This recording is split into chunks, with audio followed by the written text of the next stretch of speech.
Oke, selamat malam. Zoom meeting saya record dan nanti untuk dibagikan ke tim-tim yang lain. Dan di sini saya akan menjelaskan materi-materi pendalaman tentang proses, baik dari sisi kelebihan, keunggulan, teknologinya akan saya masukkan sedikit. Oke, saya akan share screen berdasarkan slide. Nah, di sini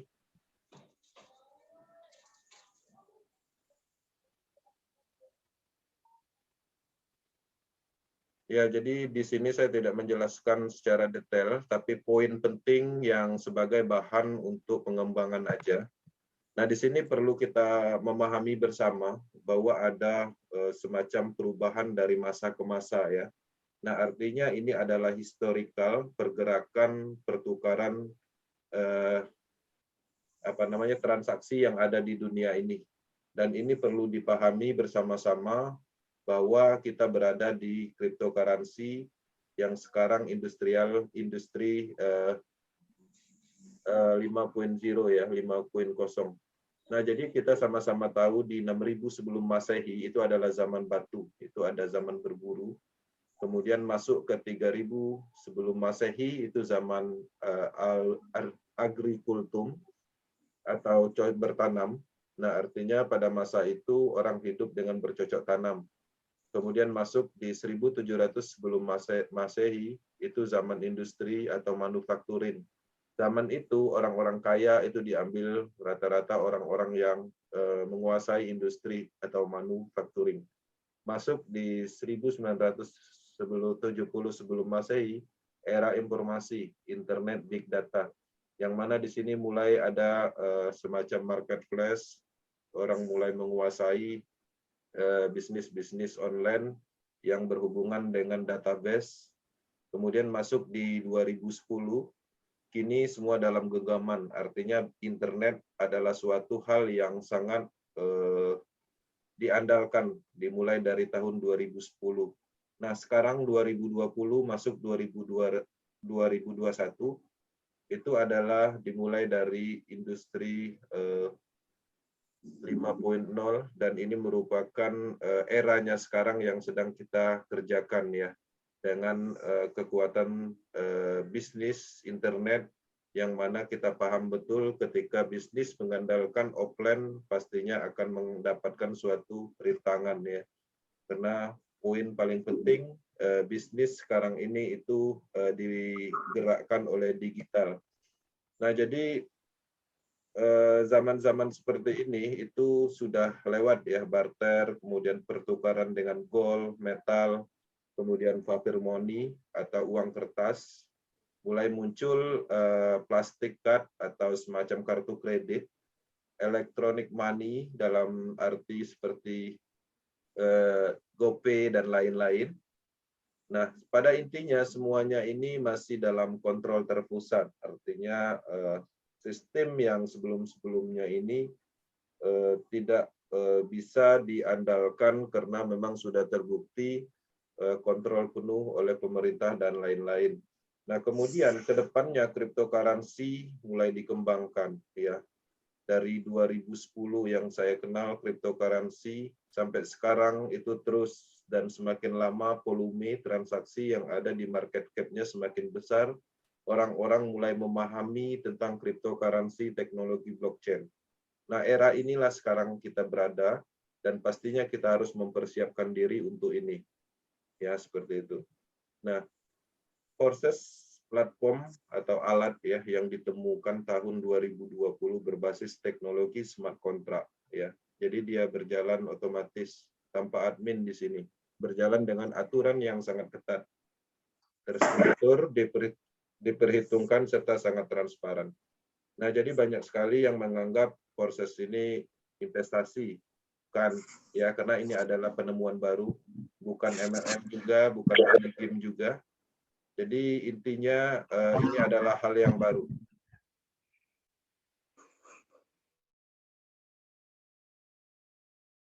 Oke, nah jadi proses ini sebenarnya adalah desentralisasi network project. Jadi di mana sistem ini dibuat itu untuk jejaring untuk menciptakan penghasilan bersama-sama.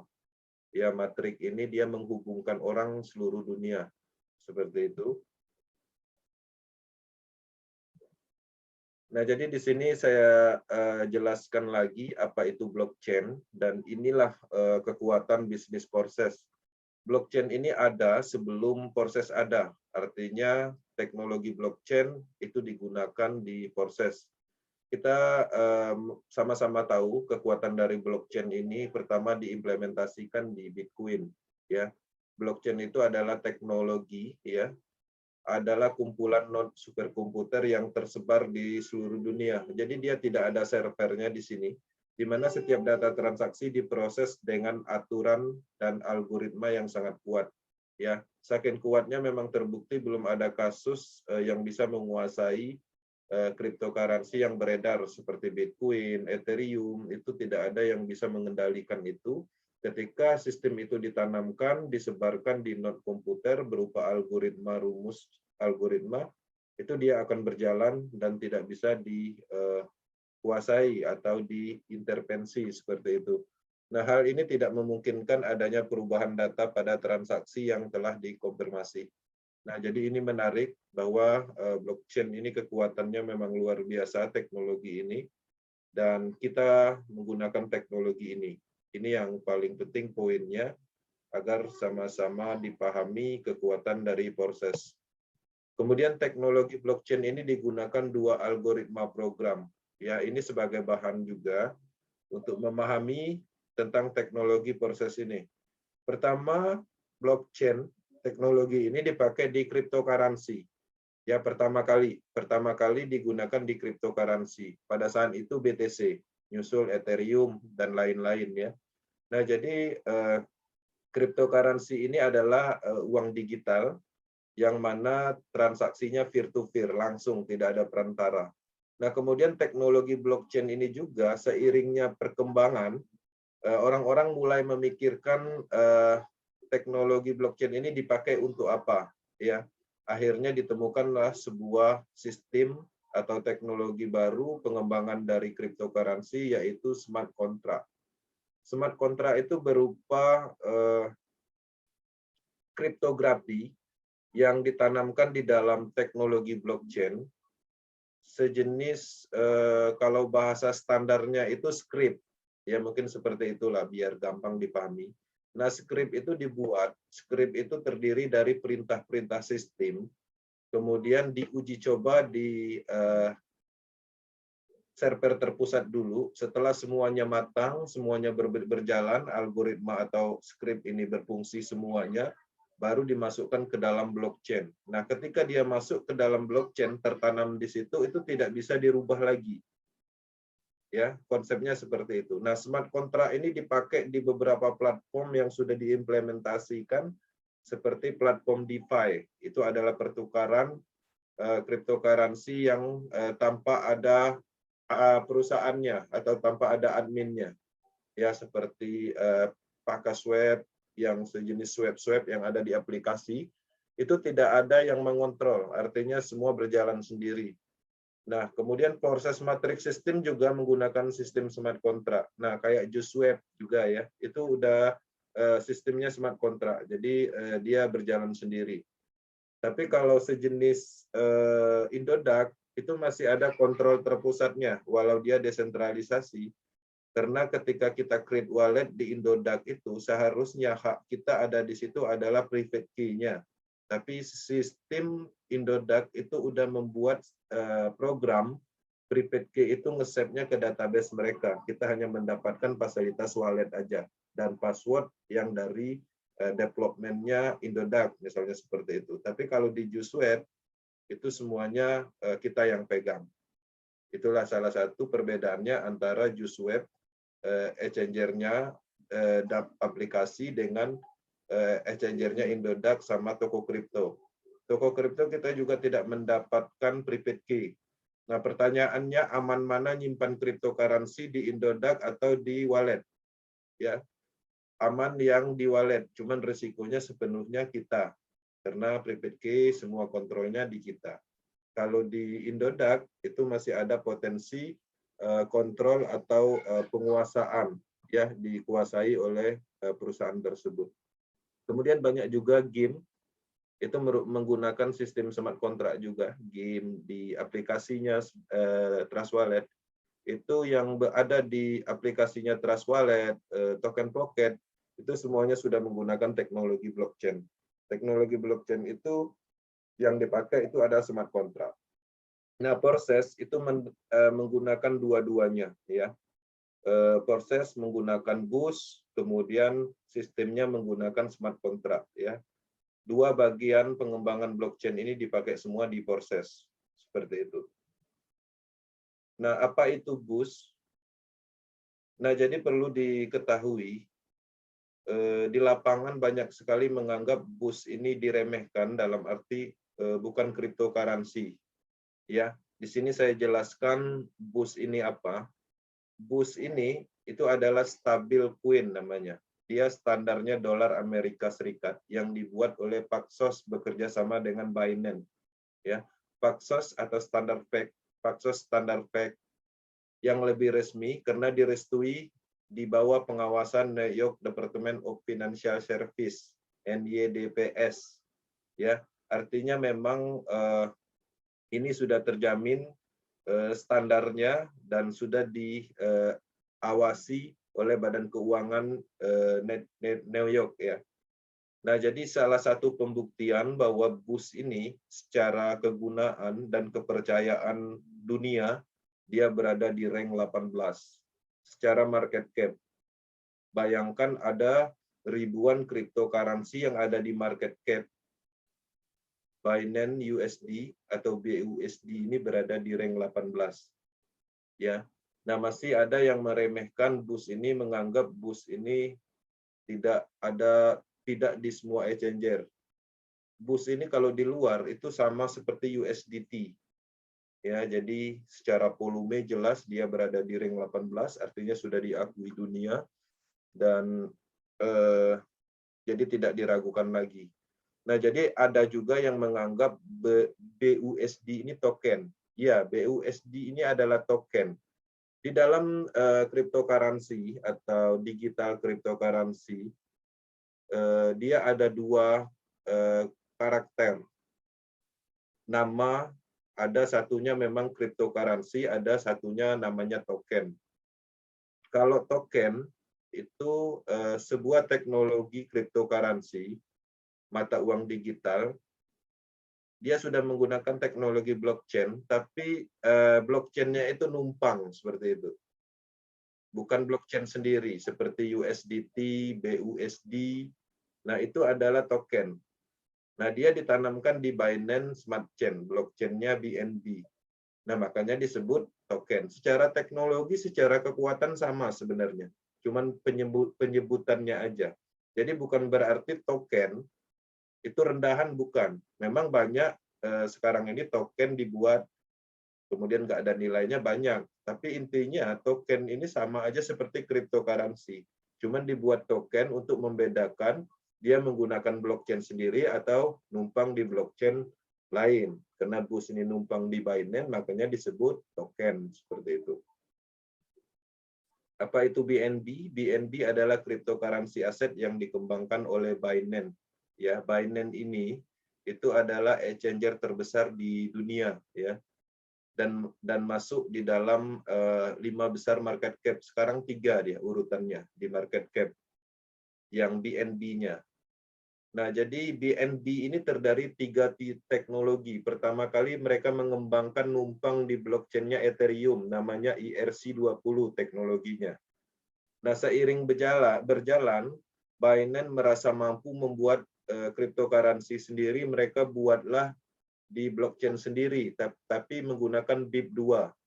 Nah, blockchain yang mereka buat setelah numpang di blockchain-nya Ethereum itu belum support blockchain-nya itu atau belum mendukung untuk smart contract program.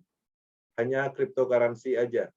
Seiring berjalan, mereka melihat potensi dari smart contract, ada banyaknya permintaan penanaman program di smart contract, mereka membuat blockchain satunya lagi namanya BIP20. Itulah Binance Smart Chain. ERC20, BIP2, BIP20 itu secara harga sama. cuman teknologinya aja yang beda. Coba perhatikan di Indodax, itu BNB juga, itu BIP2 teknologinya, tapi harganya sama dengan BIP20 yang ada di toko kripto. Karena sebenarnya pada intinya semuanya sama, cuman teknologinya aja yang berbeda. Teknologi terbarunya itu BIP20. Nah, di proses BNB, BIP20 yang digunakan ya untuk biaya jaringan gas fee-nya untuk menjalankan program smart contract matrix system. Seperti itu. Nah, jadi apa itu smart contract? Smart contract itu adalah perjanjian bentuk kode komputer, transaksi yang terjadi di dalam smart contract diproses oleh blockchain, disimpan di database publik, tidak dapat diubah, yang berarti smart contract dapat dikirim secara otomatis tanpa pihak ketiga. Ya, jadi kekuatan dari smart contract ini, perintah sistem itu dibuat dulu, kemudian sudah berjalan sempurna, baru dimasukkan ke dalam blockchain. Ketika masuk ke dalam blockchain, itu sudah tidak bisa dirubah lagi. Dia akan bergerak sendiri, berjalan sendiri, tanpa ada pihak ketiga di dalamnya. Nah, jadi dia otomatis seperti itu. Nah, jadi itulah kelebihannya, dan sistem proses ini dia menggunakan smart contract. Kenapa salah satu alasan proses tidak bisa dimatikan. Kemudian apa itu dApps? dApps desentralisasi aplikasi ya, yang digunakan oleh user untuk berinteraksi dengan blockchain. dApp adalah aplikasi yang bersifat peer-to-peer, jadi langsung, tidak ada perantara. Misalnya teknologi dApps ini, wallet, kemudian proses, kemudian cryptocurrency-nya, itu semuanya teknologi blockchain. Nah, untuk dia berhubungan, walletnya berhubungan ke programnya proses, itulah teknologinya menggunakan desentralisasi application. Artinya semua gabungan dari beberapa aplikasi itu bisa berinteraksi, ya bisa berjalan sesuai dengan fungsinya masing-masing. Kalau wallet untuk menampung, ya untuk menampung cryptocurrency, sama dApp browsing-nya untuk menjalankan domainnya atau programnya matrix system smart contract-nya. Kemudian cryptocurrency-nya berupa BUS itu adalah alat transaksinya. Jadi 3 komponen yang berbeda ini itu bisa bertemu. Nah, secara pengembangan antara wallet, kemudian proses, BUS itu tidak sama. Artinya mungkin BUS duluan yang dibuat baru proses seperti itu. Walletnya duluan ya, terbukti di Trust Wallet. Trust Wallet itu udah ada beberapa tahun yang lalu. Baru muncul proses, dan proses menggunakan wallet tersebut. Artinya beda development, tidak ada hubungan. Tapi dia bisa berinteraksi tanpa ada perantara. Jadi dia langsung bisa connect seperti itu. Itulah yang dimaksud dengan open source. Nah, apa itu toko kripto? Toko kripto itu adalah digital exchanger, ya. Yang mana toko kripto ini sebenarnya sama seperti Binance, cloud-nya atau programnya. Toko kripto ini adalah anaknya Binance ya, salah satu cryptocurrency terbesar di dunia. Dia buat toko kripto exchanger untuk mendapatkan perizinan legalitas sah penjualan cryptocurrency di Indonesia. Nah, adalah bagian exchanger untuk uang digital yang ada di Indonesia. Perannya sebenarnya sama seperti saat kita menukar uang rupiah ke dolar melalui money exchanger. Kita butuh dolar, kemudian mau ditukar jadi rupiah, pastinya kita pergi ke exchanger. Nah, sama, kita butuh BUS, butuh rupiah, nukarnya ke toko kripto. Cuman perlu dipahami, yang membedakan antara exchanger-nya money exchanger dengan toko kripto, digital exchanger, itu kalau di toko kripto, Indodax, itu dia hanya mempertemukan aja antara pembeli dan penjual. Jadi dia tidak menyimpan cryptocurrency-nya, tidak mempunyai stok, bahasanya seperti itu. Tapi kalau money exchanger, dia mempunyai stok rupiah, mempunyai stok dolar. Kalau orang butuh dolar, stok dolarnya dikeluarkan, baru dia ambil rupiahnya. Tapi kalau di exchanger-nya digital exchanger, cryptocurrency, dia hanya mempertemukan aja. Itulah namanya platform market. Platform market itu dia tidak ada hubungannya atau ketika kita butuh rupiah, rupiah yang kita ambil di dalam market itu bukan dari exchanger-nya baik apa namanya toko kripto, tapi dari orang lain seperti itu. Hanya mempertemukan seperti itu. Apa itu Trust Wallet, Token Pocket? Ya mungkin ini teman-teman udah pada tahu ya. Jadi alat atau untuk menyimpan cryptocurrency, kemudian untuk menjalankan program proses yang ada di dApp browsing-nya. Kemudian sampaikan juga ke teman-teman juga bahwa di Trust Wallet, Token Pocket kita mendapatkan public key atau address wallet. Sama seperti nomor rekening, address wallet itu adalah untuk mengirim ya alamat transaksi. Kemudian yang paling penting adalah prepaid key. Tolong diingatkan kembali ketika menjalankan proses prepaid key ini sangat penting. Ini adalah kunci rahasia ya. Kita install Token Pocket, install Trust Wallet. Kemudian prepaid key-nya misalnya diketahui orang lain.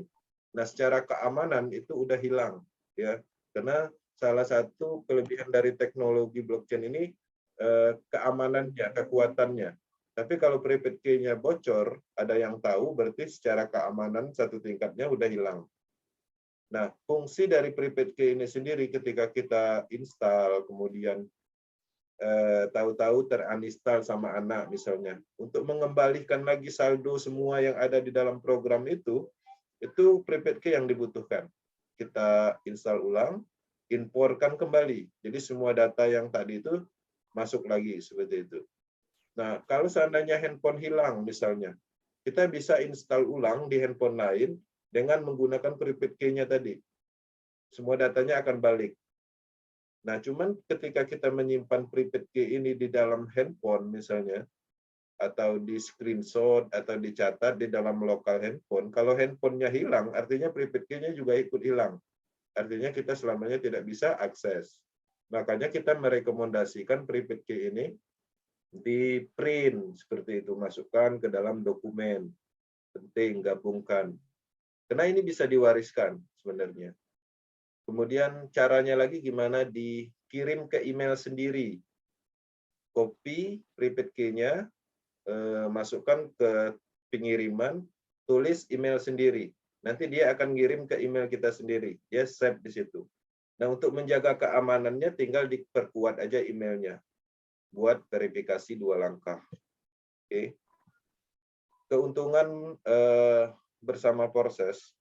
Jadi ini sebenarnya poinnya ada 9 ini sebenarnya lebih banyak lagi. Ini sebagai modal kita bercerita di lapangan bahwa proses ini modalnya itu hanya 200.000 minimal.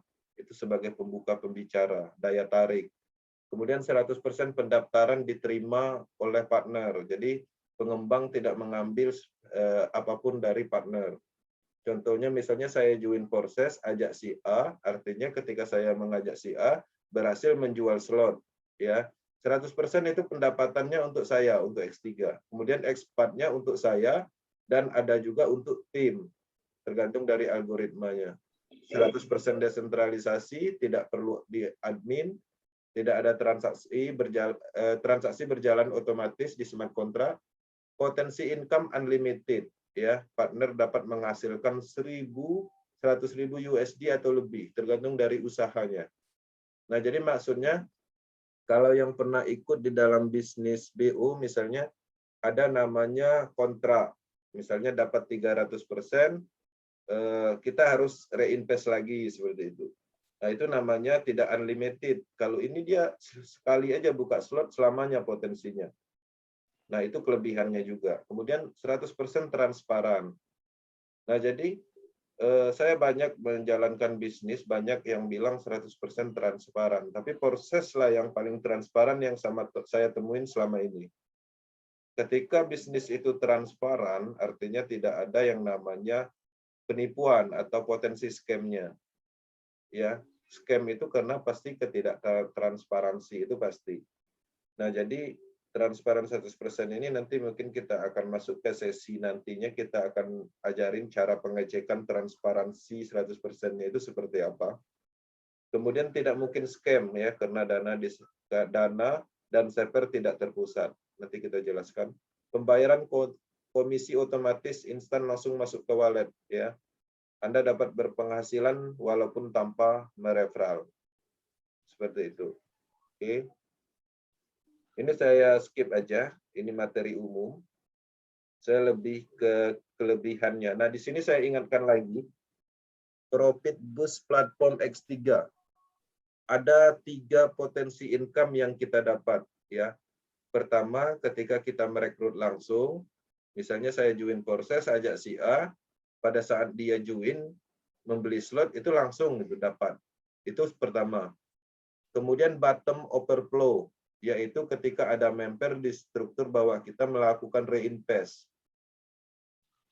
Kalau seandainya saya join Courses, saya mendapatkan slot itu satu matriknya itu 3 titik kayak gini, 1, 2, 3. Nah, artinya saya join Courses, ikut satu slot misalnya. Nah, artinya saya berpotensi menjual kembali 3 space kosong ini. Kalau space kosong ini sudah saya jual kembali, artinya saya harus membeli slot ulang atau slot baru dengan 3 space kosong lagi untuk diisi lagi, untuk dijual lagi. Nah, pada saat saya membeli slot baru itulah yang dimaksud dengan overflow atau reinvest atau recycle, membeli ulang. Tapi perlu diketahui membeli ulang di sini kita tidak mengeluarkan modal lagi, sistem by sistem. Ya, hasil pembelian slot ulang itu dari mana? Dari titik terakhir ini ketika kita dilimpahkan atau berhasil menjual slot di sini, otomatis bonusnya itu masuk ke kita, tapi secara sistem dia dibelikan lagi ke upline-nya, membeli slot yang kedua lagi. Nah, jadi dari reinvest itulah. Jadi ketika kita punya downline 1 orang, ketika downline kita itu 1 orang aktif, dia dapat 200%, kemudian dia re-entry, kita dapat 100% upline-nya sebagai upline-nya. Dan akan mengisi di atas, seperti itu. Kemudian take over. Take over ini, kalau seandainya saya join 2 slot, kemudian tahu-tahu downline saya itu join 3 slot, ya. Nah, slot yang ketiga itu di saya akan loss profit. Kemudian yang slot yang ketiga yang saya tidak punya itu dia akan mencari ke atas. Ya, bisa aja ketemunya di upline saya. Nah, upline saya dapat dari take over itu nantinya.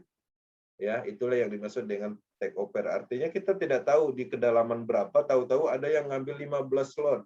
Kebetulan kita udah siapkan itu 15 slot dan akhirnya nanti dari bawah, dari kedalaman sekian itu akan berjaring ke atas. Seperti itu. Ya, ini tidak perlu umum. Nah, kemudian dari mana Profit Boost Platform X4? Kalau di X3 itu yang kita dapat itu ada dari direct, ya. Di X4 juga kita dapat, ya. Tapi di sini tergantung dari titik program mana yang kita jual atau dilimpahkan. Kalau di level 2-nya pastinya kita tidak dapat dari direct ini.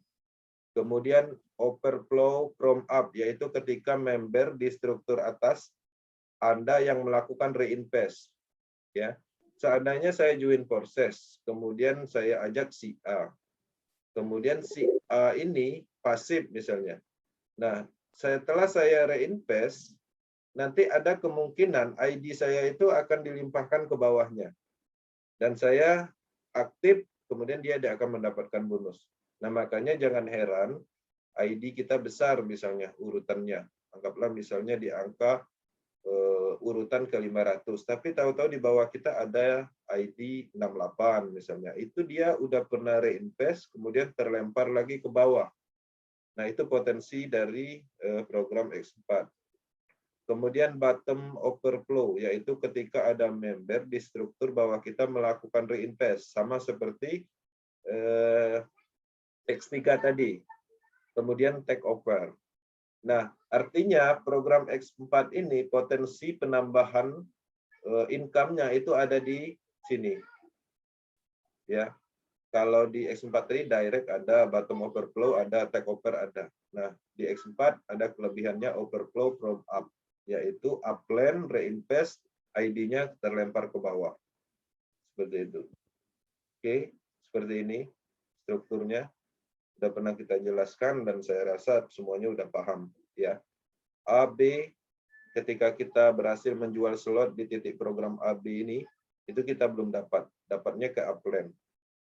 Nah, upland di sini dalam kategori bukan berarti upland langsung ya. Upland yang ada di dalam matriknya. Karena X4 ini uplandnya beda-beda. Bukan berarti joinnya misalnya di ID 211, uplandnya ID 211 enggak. Ya, upland random sistemnya. Kemudian C dan E, C, D, E ini dilimpahkan dapat 100%. Total 300% satu siklus. Titik terakhir itu adalah titik reentry. Ya, 100% komisi C, D, dan E. C, D, dan E. Satu siklus.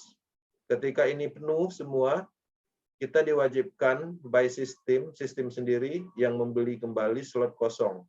1, 2, 3, 4, 5, 6 space kosong ini dibeli kembali slot baru.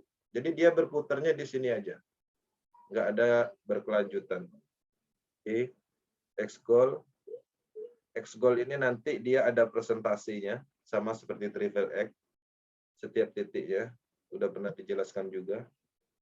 Sama kasusnya untuk Triple X. Nah, jadi ini adalah cara bercerita ketika kita ingin memberikan pemahaman terhadap orang. Ya, ada banyak cara, tergantung dari kitanya. Nah, cara seperti ini umum dari Ethereum dulu. Apa yang kita transaksikan di dalam proses. Karena setiap orang itu pengen tahu. Jadi nggak mau asal ikut bisnis, dia pengen tahu apa sih yang dijual belikan di dalam proses ini. Nah, di dalam proses ini sebenarnya kita melakukan jual beli hak usaha melalui smart contract. Ya, alasan seperti ini bisa diterima untuk sampai saat ini yang saya tahu bisa diterima. Artinya program yang kita jual belikan adalah alat atau yang berupa smart contract atau hak usaha lah, hak bisnis, platform bisnis. Nah, saat pertama kali bergabung kita membeli slot 1 di X3 dari orang yang mengajak kita, ya. Jadi dan slot 1 di X4 dari member lain atau orang yang mengajak kita, tergantung dari upline-nya siapa di X4, sistem yang menentukan. Setelah itu kita diberi 3 space kosong untuk dijual di X3, seperti yang saya jelaskan tadi. 6 space kosong di X4. Ya. Kita juga membeli slot Triple X mendapatkan 14 space kosong dan X-Gold juga mendapatkan 30 space kosong. Nah, setiap transaksi, detail transaksi itu diberi notifikasi via Telegram. Kalau dia masuk di Telegram seperti ini misalnya, artinya boost-nya itu instan udah masuk di dalam wallet. Seperti itu. Ada juga yang melakukan pemahaman proses agar gampang dicerna dengan mengibaratkan misalnya jaring. Ya, jadi bagi yang awam sekali, ini bisa diterima dan udah pernah dicoba. Jadi apa sih slot-slot itu tujuannya? Slot itu tujuannya untuk menjaring boost yang beredar di dalam sistem komunitas proses. Karena di dalam ini ada titik-titiknya, ketika ini dilimpahkan, dia dapat gitu. Nah, sama seperti jaring ikan, ketika ini ditabrak ikan, dia akan dapat seperti itu. Nah, bedanya di mana antara slot 1, 2, 3?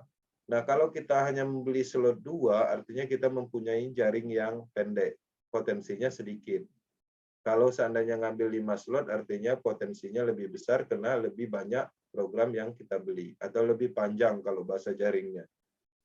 Nah, jadi ini hanyalah sebuah pemahaman yang tidak ada di akademi global, tapi ini ketemu karena sudah membuktikan closingan beberapa kali, ya. Jadi dulu pernah kita sulit menjelaskan, awam sekali, sulit menjelaskan apa sih slot itu. Ya, slot itu adalah jaring untuk menjaring cryptocurrency yang ada di dalam sistem komunitas proses. Cryptocurrency apa? Boost-nya nanti dapat, ya dilimpahkan di sini dapat boost-nya dijual jadikan rupiah. Jaringnya dapat ikan, nanti ikannya nanti bisa bawa ke pasar dijual jadikan rupiah. Seperti itu. Nah, jaring ini juga kita beli, tujuannya pasti kita paham untuk mendapatkan ikan. Tapi tidak satu orang pun yang tahu kapan dapatnya dan berapa dapatnya. Ini kasusnya sama ketika kita membeli slot. Ya, kita paham potensinya untuk mendapatkan boost, tapi tidak satu orang pun yang tahu kapan dapatnya dan berapa dapatnya. Ya, ada yang cepat, ada yang lama, ada bahkan sampai sekarang itu belum dapat. Nah, yang belum dapat itu nanti kita akan bedah materi itu. Kenapa sih dia nggak bisa dapat? Padahal dia udah lama join. Kenapa, ada apa dengan matriknya? Nanti kita akan selesaikan itu supaya semuanya paham. Oke. Nah, 4 faktor yang tidak ada di bisnis pemasaran lain. Ini termasuk dari kelebihan proses ya. Jadi ini ketika argumentasi, ketika banyak yang nyinyir tentang proses, itu sebenarnya kelebihan itu di sini. Ya, 4 faktor ini, bayangkan 4 faktor andalan ini tidak ada di bisnis manapun tanpa beban sistem. Jadi bisnis apa yang selama ini kita temukan yang tidak ada beban sistem? Ya, kalau yang namanya ROI udah pasti ya ada beban sistemnya. Kalau yang namanya robot ya pasti ada beban sistemnya, ada risiko loss dan segala macam ya. Kemudian di proses nggak ada ya, tanpa beban sistem. Memang kenapa beban sistemnya nggak ada ya, karena memang tidak ada dananya yang terkumpul di sini. Murni dana itu masuk 10, keluarnya 10 detik itu juga. Tanpa beban moral. Nah, tanpa beban moral ini kenapa? Selama ini dulu kita berbisnis, kita serius ngajak orang berbisnis, kemudian tahu-tahu bisnisnya scam. Nah, yang tadinya teman, yang tadinya saudara, gara-gara itu jadi renggang, ya, jadi nggak enak karena mengenalkan bisnis yang merugikan dia. Nah, kalau di proses, kalau menjalankannya dengan benar, itu tidak ditemukan beban moral. Karena kita tidak menjanjikan apa-apa di proses. Kita hanya mengenalkan proses, matrik sistem yang berpotensi mendapatkan perubahan finansial, cara kerjanya seperti ini, seperti ini. Di situ tidak ada janji sebenarnya. Tidak ada janjinya 1 bulan kamu dapat sekian bus, nggak ada. 1 hari kamu selalu dapat limpahan, nggak ada. Ya, jadi semuanya itu bahasanya ngambang. Tapi ngambang dalam arti tidak ada kejelasan, tapi terbukti gitu loh. Bisa dibuktikan dengan ribuan ID. Makanya ketika mengembangkan proses, hati-hati. Jangan sampai muncul beban moral. Cara pengembangannya apa? Hindari yang namanya janji. Karena di proses itu janji itu bisa dihindari dengan penjelasan real by data. Ya, kita berbicara potensi, potensinya bisa dibuktikan karena kita bisa login di semua ID. Dan sudah terbukti banyak yang mendapatkan perubahan di proses. Anti scam, nanti kita jelaskan. Transparannya 100%. Ini jelas ya. Inilah kelebihannya. Nah, proses sangat aman, tidak akan scam, bangkrut, atau tutup. Immutable, sangat aman, tidak bisa dicurangi, tidak bisa dirubah, bahkan oleh penciptanya sendiri. Ya, 100% terdesentralisasi, kemudian transfer instan otomatis, uang langsung masuk ke dalam dompet handphone kita. Tidak perlu ditarik, withdraw, nggak ada. Lado Oktanikov, program proses dari Rusia, tidak dapat sepeser pun apapun transaksi dari kita. Ya, contohnya, kalau seandainya saya join proses, ngajak si A, hasil penjualan slot itu masuk ke Lado atau enggak? Enggak. Semuanya ke saya dan tim saya di X4. Enggak ada satupun masuk ke Lado. Nah, itulah yang dimaksud Lado tidak mendapatkan apa-apa. Kemudian Lado dapat apa dari proses? Lado mendapatkan program yang sama. Cuman spesialnya mungkin pemilik ID 1, mungkin bisa jadi. Tapi tidak ada pembuktian yang jelas, hanya perkiraan aja, nggak ada si Lado bilang ID saya 1, nggak ada. Cuman kita menerka-nerka aja, tapi pada intinya anggaplah si Lado mempunyai ID 1, ya wajar. Ya, wajar dia adalah pembuat dari program yang luar biasa ini, dan programnya sama, dalam arti sama-sama jadi member, dan tidak ada yang spesial. Buktinya apa? Ketika kita berhasil menjual slot di proses, Lado nggak dapat apa-apa. Terbukti, sudah terbukti seperti itu. Nah, scam dan penyebabnya. Perhatikan dari 2011, 2010, saya bermain bisnis.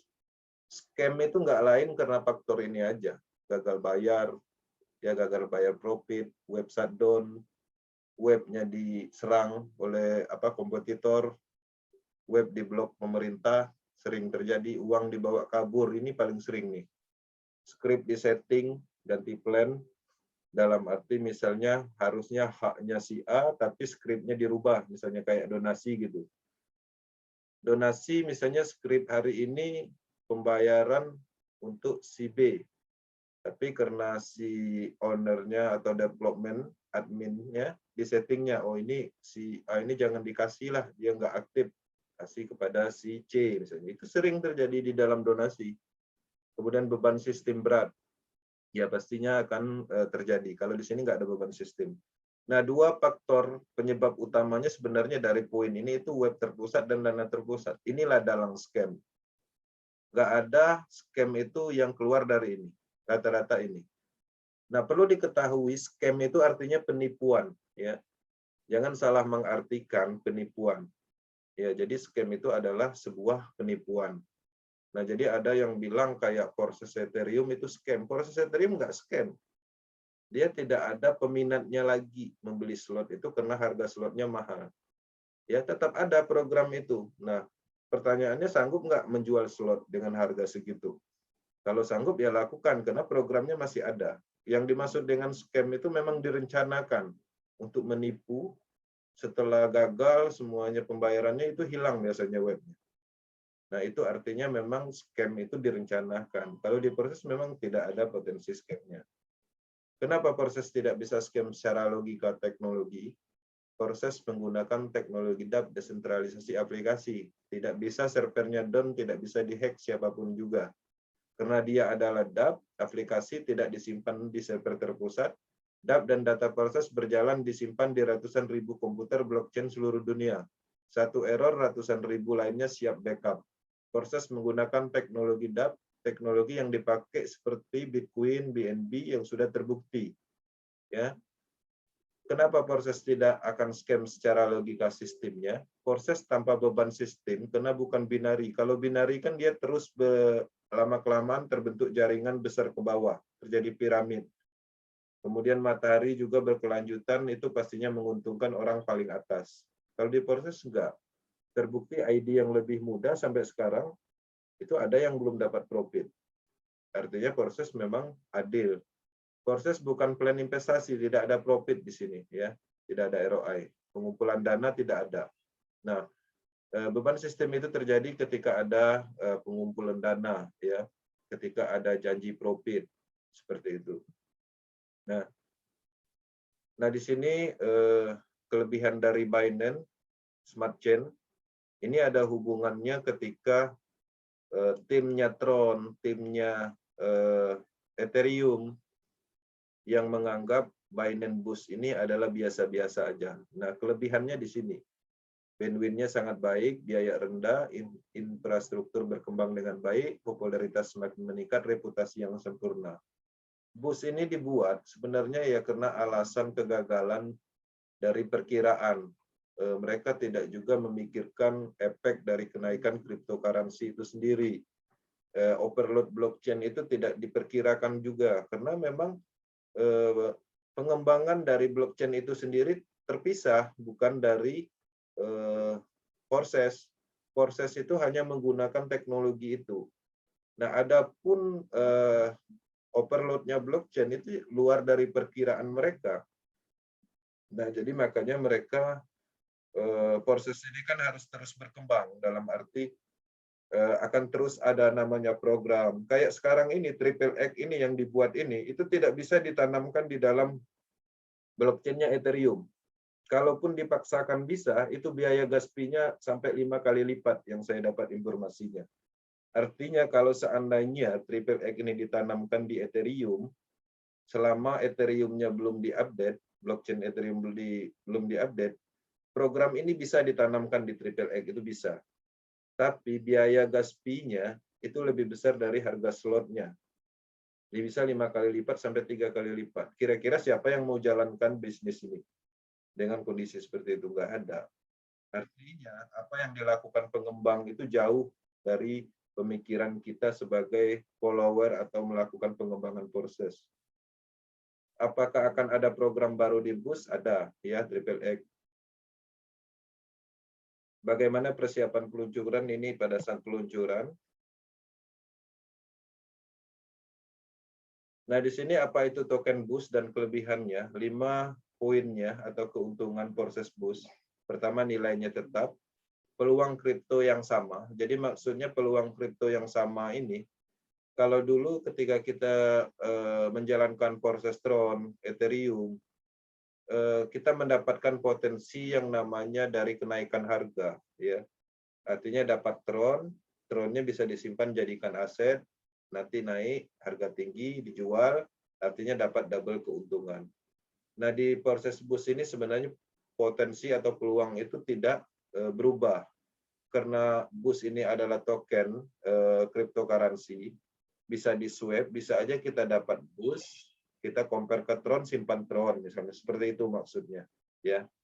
Kemudian kesederhanaan perhitungan. Jadi kita bisa mengestimasikan kayak sekarang itu kan belum ada revisinya karena harga minimal satu slot proses itu 200.000. 200.000 itu dihitung dari KUS, BUS, dan Binance 1 tahun terakhir harga tertingginya. Nah, minimal 200.000 itu belum bergeser sampai saat ini. Bahkan sebenarnya itu ada kekurangan setelah perhitungan biaya gas fee, ya mungkin selisihnya sampai 5.000-an kayak gitu. Artinya harganya lebih stabil dan perencanaan pendaftarannya lebih jelas. Ya, perencanaan yang akurat, ya. Pelindungan konsumen BUS adalah 1:1 mata uang sepenuhnya didukung oleh USD, ya. Jadi nilai dari BUS itu sendiri nilainya adalah dolar. Kalau dolarnya naik dalam rupiah, ya pasti ada kenaikan dalam rupiah, tapi tidak signifikan. Ya, naik paling ratusan rupiah aja. Oke.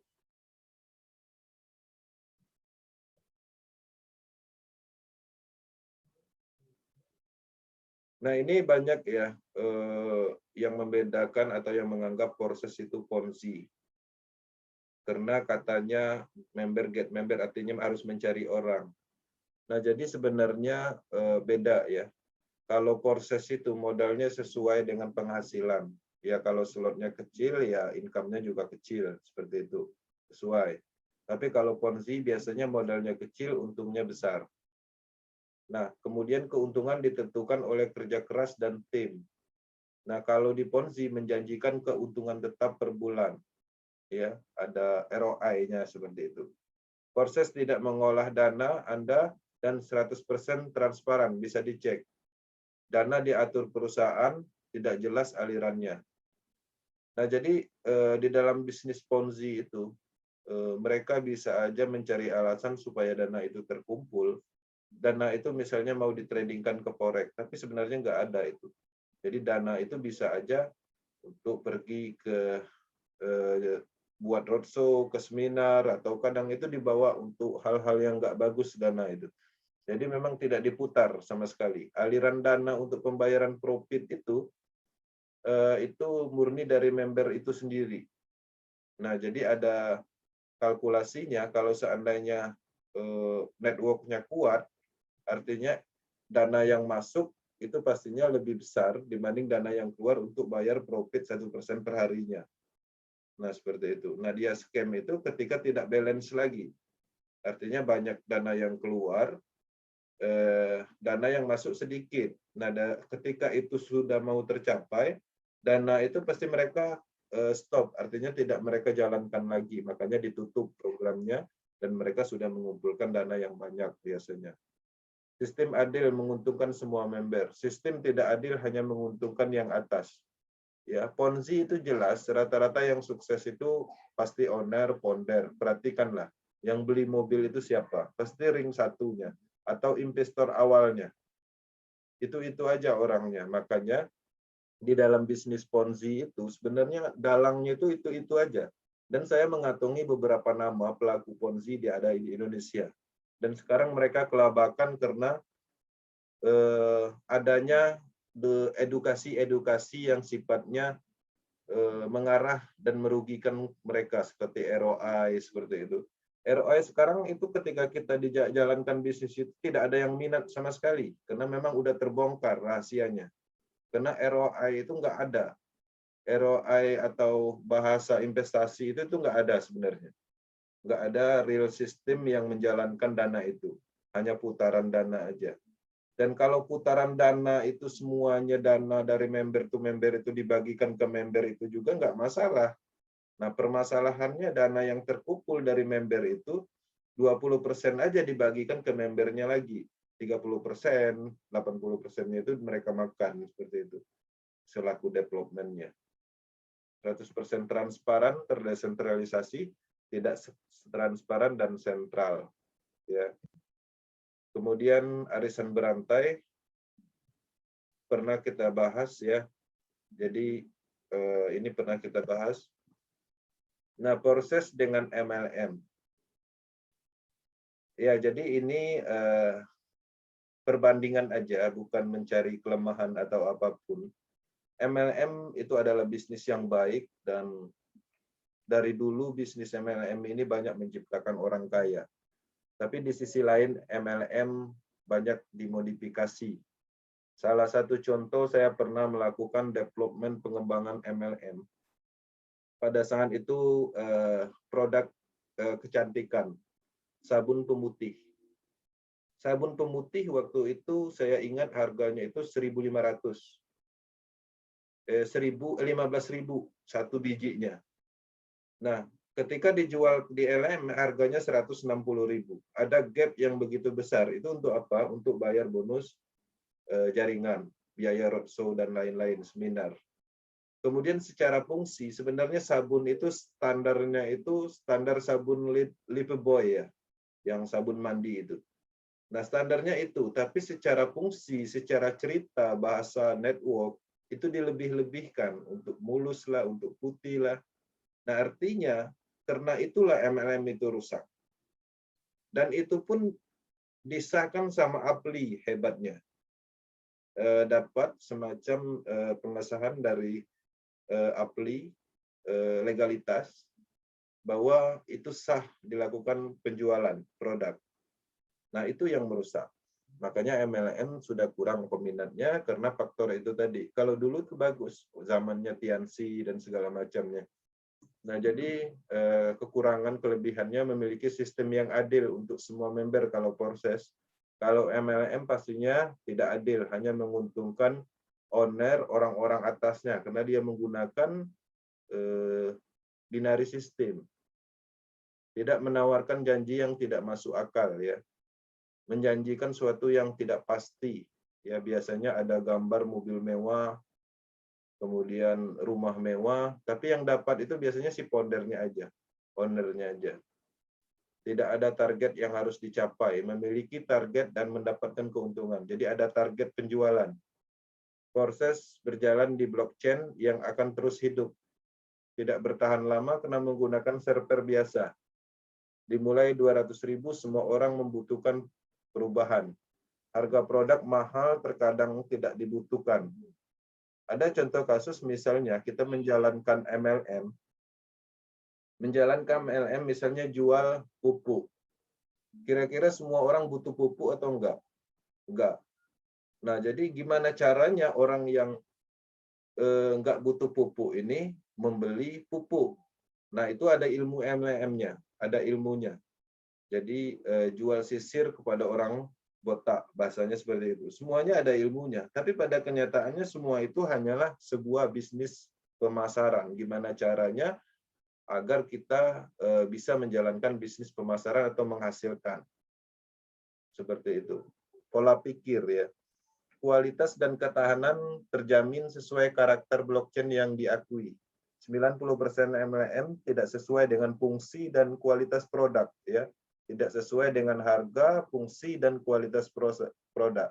Ada 10%-nya ada, tetap ada. Seperti sekarang ini Proter, ya. Proter itu produknya berkualitas dan terbukti untuk mengobati kanker dan sudah berjalan selama 4 tahun saya tahu. Ya, walaupun harganya mahal tapi ada manfaatnya jelas. Kemudian transparan, terdesentralisasi. Tidak transparan dan pasti terpusat, ya, pasti ada perusahaannya, pasti produk itu punyanya ownernya, pasti ownernya sudah mendapatkan keuntungan. Oke, seperti inilah bentuknya, ya. MLM produk, ICO network, BO investasi, donasi, semua ini ketika di-compare dengan proses pasti lebih unggul. Ya, dulu kita MLM leader, dulu BO leader ya. Profit yang kita dapat itu tetesannya aja. Karena semua dana yang masuk itu sebenarnya ke rekening company atau ownernya. Nah, dari owner inilah baru dibagikan sedikit ke kita. Itulah MLM leadernya dapat mobil, dapat ini. Ya. Artinya kita bekerja sepenuhnya jadi salesnya ini. Nah, tapi kalau di proses murni memang apa yang kita kerjakan untuk diri kita sendiri. Ya, berhasil menjual slot di X3 100% dapat ke kita. Berhasil menjual slot di X4 100% dapat ke kita, terkadang dibagikan kepada kawan kita, tim kita, sesuai dengan algoritmanya. Oke. Nah, jadi banyak juga yang nanya berapa lama balik modal, itu tergantung dari keaktifan. Ya. Jika aktif, maka akan semakin cepat. Join hari ini, jam sekarang, 2 jam yang akan datang itu bisa balik modal. Caranya gimana? Sebelum join, siapkan orang join 3 orang atau 2 orang aja. Ya. Misalnya saya mau join proses nih. Nah, sebelum saya join itu kita udah ada orang yang mau join. Ya, artinya detik itu juga bisa balik modal. Karena bonusnya 100%. Tergantung dari random matrix dan ini adalah sistem yang mengatur, makanya semakin banyak slotnya, itu harapannya limpahannya semakin bagus. Ya, tergantung dari slot yang dibuka, semakin besar slot, semakin besar potensi yang didapat. Oke. Nah, jadi apakah memungkinkan proses dihentikan oleh OJK? Pertama, proses adalah jaringan global, bukan hanya di Indonesia. Ya. Nah, artinya efeknya itu sedikit sekali. Anggaplah misalnya nih, dirilis OJK. Ya, pengaruhnya paling di Indonesia aja, tapi tidak secara keseluruhan. Nah, kedua, OJK tidak memiliki yurisdikasi atas platform ini karena proses I.O. Proses adalah bukan badan usaha atau badan pengumpulan dana yang sifatnya terpusat, ya. Bukan ekuitas Indonesia. Proses adalah sistem yang dihasilkan komputer yang digunakan oleh pengembang pada jaringan blockchain yang dijalankan oleh ribuan node komputer seluruh dunia, ya. Tujuan OJK hanya bertugas mengawasi sektor korporasi di Indonesia. Jika Anda berkonsultasi dengan pengacara yang lebih objektif, tidak memihak, dan memiliki pemahaman tentang cara kerja blockchain, mereka akan memberitahu Anda hal yang persis sama. Ya, jika Anda membaca Akademi Global Paham Blockchain, Anda pasti tidak akan pernah khawatir dengan ini. Ya, seperti itu. Apakah proses legal di negara saya? Proses ya ini ada hubungannya dengan yang nanya status hukum, kantornya di mana, seperti itu. Nah, itu hubungannya ke sini. Ya, apakah proses legal di negara saya? Proses adalah alat terdesentralisasi yang berjalan di blockchain. Smart contract tidak bergantung pada situs, ia bekerja pada blockchain yang tidak dapat diblokir secara fisik. Proses tidak berada di bawah hukum, peraturan hukum negara manapun di dunia. Ia tidak bisa ilegal, kecuali memang di awalnya didesain untuk itu, seperti itu. Nah, kemudian proses siap untuk terus berinteraksi dengan semua orang yang tertarik dengan komunitas proses. Proses memiliki konsep kode. Semua ini ditujukan untuk membangun realisasi impian ribuan orang, membantu orang transparansi, keamanan, dan desentralisasi. Ya, selama ini proses hanya memiliki tujuan yang baik, mengingat teknologi baru yang sedang berkembang saat ini, ya, dan tidak tergantung pada admin, pemerintah, bank, ataupun owner. Seperti itu. Nah, artinya ketika kita memahami ini, ketika orang masih menanyakan tentang kantor, menanyakan tentang legalitas, artinya dia belum memahami tentang teknologi ini, blockchain-nya. Makanya arahnya itu penjelasannya ke teknologinya. Ya. Oke.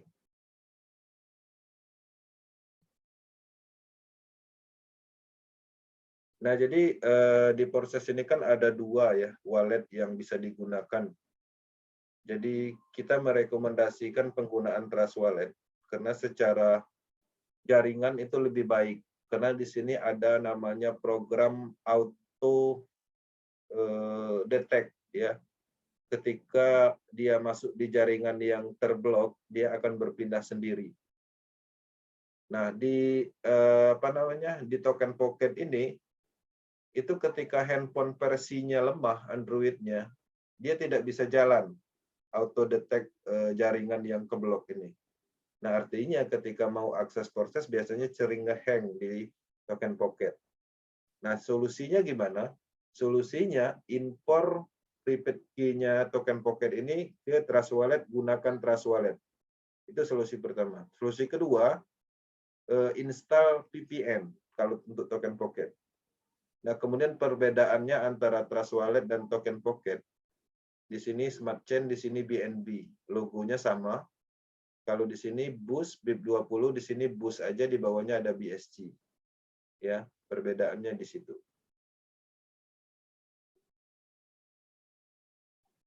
Oke, jadi itu aja sesi malam ini sebagai pendalaman pemahaman dan bisa sharing juga setelah selesai ini dan mungkin Bang Haris juga udah masuk ya.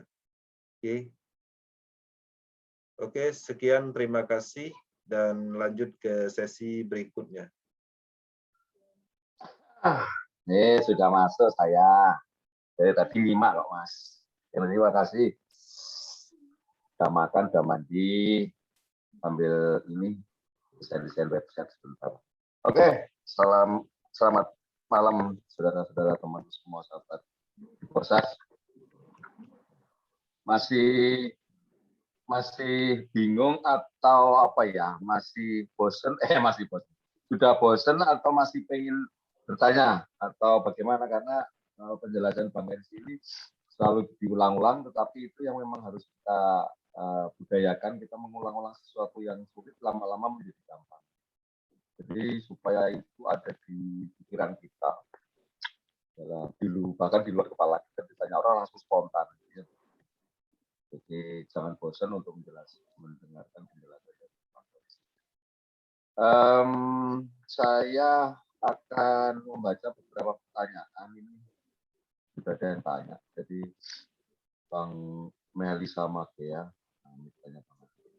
apa saja bisa ditukarkan di kripto dan bagaimana cara untuk melakukan penukaran kripto? Artinya ini pertanyaannya adalah di luar konteks Borsas. Jadi kita bertanya bagaimana kalau kita sudah ingin menjalankan dan itu sifatnya mandiri. Mandiri itu sifatnya ingin beli sendiri, jual sendiri, bahkan membelikan kepada mitra tentang untuk kripto BSC atau